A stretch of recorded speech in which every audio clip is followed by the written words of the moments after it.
So, any advice to anybody who's interested in joining the 1% world? Yeah, I think it's best to kind of take a look at where you're at in your life, right? Because I've seen people that are like great jobs and married get into it, and the amount of time it takes being into a club changed their whole lifestyle.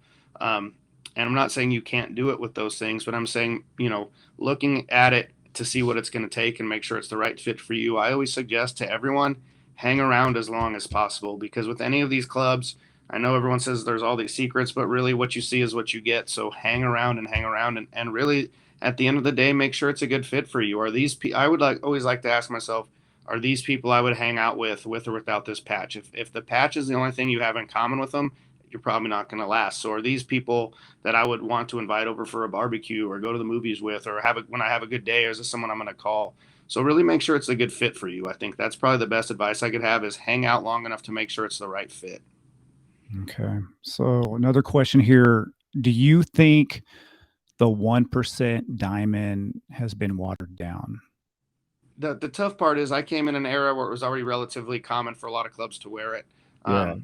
But historically speaking, for sure, I actually did a podcast topic on this recently, and my beliefs kind of on it are that to me the meaning of that 1%er at this point is some of the, being in that top five club, one of those well known, super well known bigger clubs.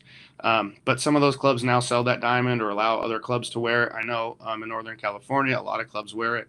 I guess there's women clubs that wear it. So yeah, I don't know necessarily what people think it means or stands for anymore. And to me personally, yeah, I do think it's probably lost the majority of its meaning. The diamond itself, is that diamond, at least for you, I just want your opinion on this. Do you think that that diamond is representative of the 1% culture? Can it have other meanings?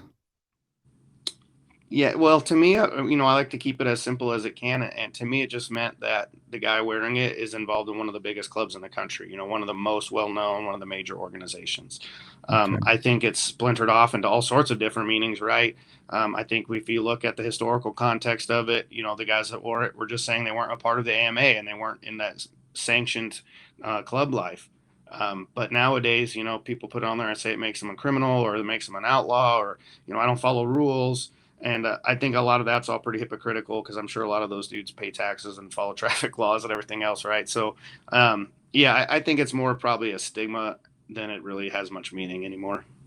I mean, that's a big one. I think, the whole we follow our own laws and our own rules, and I guess an important one, and that to bring up too is there's more rules in a motorcycle club than there is in general society. So all these guys that say, "Oh yeah, Very I true. joined a club because of the freedom," have probably never been around club life because it's a very structured, well organized with a lot of rules.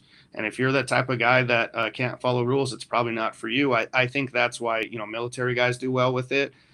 Guys that grew up in gangs or any sort of structure do well with it because they're used to that kind of hierarchy and used to following a lot of rules. But the idea of the freedom aspect of it, I think, is more of a theory. I mean, there's the freedom of being able to get on your bike and go ride, but the other big difference in the newer generation and the generation I was in is we all have full time jobs and everything else. Those initial 1%ers, those initial big clubs, that's what they did 24/7. So they had that freedom of the road and traveling and all that.